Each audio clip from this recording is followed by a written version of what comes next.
Kepala Dinas Pariwisata Kota Palembang Isnaini menjelaskan, hingga akhir tahun 2018 ini, Kota Palembang telah memiliki kurang lebih 70 destinasi wisata.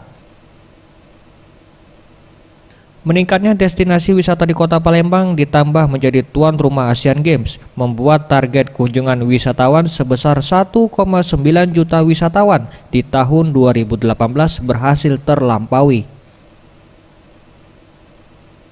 Di tahun 2019, Dinas Pariwisata telah menargetkan 2,1 juta wisatawan.